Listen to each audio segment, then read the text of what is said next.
The story of Anthony "Tony the Ant" Spilotro is not merely a chronicle of a career criminal. It is the definitive narrative of how the Chicago outfit rose to absolute power in Las Vegas, and how, through a cocktail of ego, violence, and betrayal, that empire eventually crumbled. Spilotro was the inspiration for Joe Pesci's character in the film Casino. But the real-life figure was arguably more volatile and far more instrumental in the evolution of organized crime in America. Anthony Spilotro was born in 1938 in Chicago, the son of Italian immigrants who ran a restaurant frequented by high-ranking mobsters. This early exposure to the outfit hierarchy provided a blueprint for his future. While his brothers pursued more legitimate paths, Tony was drawn to the streets. By his teens, he had dropped out of high school and was already building a reputation as a fierce brawler and a cunning thief. His entry into the upper echelons of the Chicago outfit came under the tutelage of Sam DeStefano, one of the most sadistic loan sharks in the city's history. Under DeStefano, Spilotro learned the dark arts of the mob, intimidation, torture, and the importance of making an example out of those who defied the organization. In 1962, Spilotro solidified his status during the infamous M&M murders.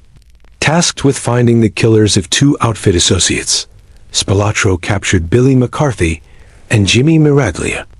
The legend of Spilotro's brutality was born here, as he reportedly used a literal vise to extract information from McCarthy.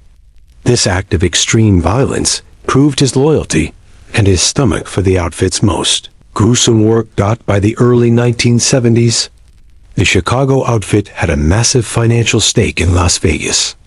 Through the Teamsters Pension Fund, they controlled several major casinos, including the Stardust, the Fremont, and the Hacienda. However, they needed a man on the ground to ensure that the Skim, the untaxed cash taken directly from the counting rooms before it was recorded, made its way back to Chicago without any interference from local thugs or curious law enforcement. In 1971, the bosses in Chicago, led by Joey Aiuppa, sent Spilotro to Las Vegas. He was tasked with being the enforcer for Frank Lefty Rosenthal, the gambling mastermind who managed the casinos. Spilotro arrived with a dual mandate: protect the Skim and keep the local underworld in check.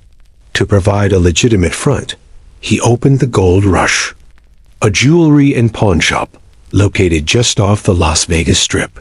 In reality, this shop became the nerve center for all outfit activity in the city. Spilotro was never content with just being a bodyguard for the Skim. He was an ambitious criminal entrepreneur. He gathered a crew of elite burglars and thieves, known as the Hole-in-the-Wall Gang. The name was literal. Instead of picking locks or bypassing sophisticated alarms, the crew would use heavy tools to smash through the exterior walls or roofs of high-end jewelry stores and electronic shops. This crew operated with impunity for years. They weren't just common thieves. They were organized, disciplined, and protected by Spilotro's reputation. The gang specialized in high-stakes heists that netted millions in diamonds and luxury goods. However, Spilotro's extracurricular criminal activities began to draw unwanted attention. His high profile and penchant for violence were the opposite of the quiet operation the Chicago bosses had envisioned. The relationship between Spilotro and Frank Rosenthal was the engine of the Vegas operation, but it was also its weakest link. Rosenthal was a perfectionist who demanded order and operated within the technicalities of the law whenever possible. Spilotro was a firebrand who solved problems with a baseball bat. Friction reached a boiling point when the Nevada Gaming Commission placed Spilotro in the Black Book, a list of individuals banned from entering any casino in the state. This made it nearly impossible for Spilotro to conduct official business inside the buildings he was supposed to protect. Despite the ban, he continued to exert his influence, often meeting with associates in parking lots or darkened lounges. The situation worsened when Spilotro began an affair with Rosenthal's wife, Jerry McGee. This was a violation of the most fundamental mob code: never touch another made man's wife, or in this case, a high-level associate's wife. The betrayal created a massive rift in the Vegas operation, leading to paranoia and internal instability that the FBI was more than happy to exploit. The beginning of the end for the Owl-in-the-Wall gang came in July 1981. The crew attempted to rob Bertha's Gifts and Home Furnishings, a high-end store on East Sahara Avenue. Unbeknownst to them, the FBI had been conducting heavy surveillance on the group. As the gang breached the roof, law enforcement moved in. Most of the crew was arrested on the spot, while Spilotro himself wasn't at the scene. The subsequent investigations and the potential for his associates to flip and testify against him placed him in a precarious position. The FBI, led by agents who had spent years tracking Spilotro's movements, began to tighten the noose. The Skim was being exposed, and the Chicago bosses were losing their patience. The man who was sent to protect the money had instead become a lightning rod for federal heat. By 1986, the Chicago outfit was in crisis. Several top bosses had been indicted in the Strawman case, which exposed the mob's control over the Teamsters and the Vegas casinos. The bosses blamed Spilotro for the disaster.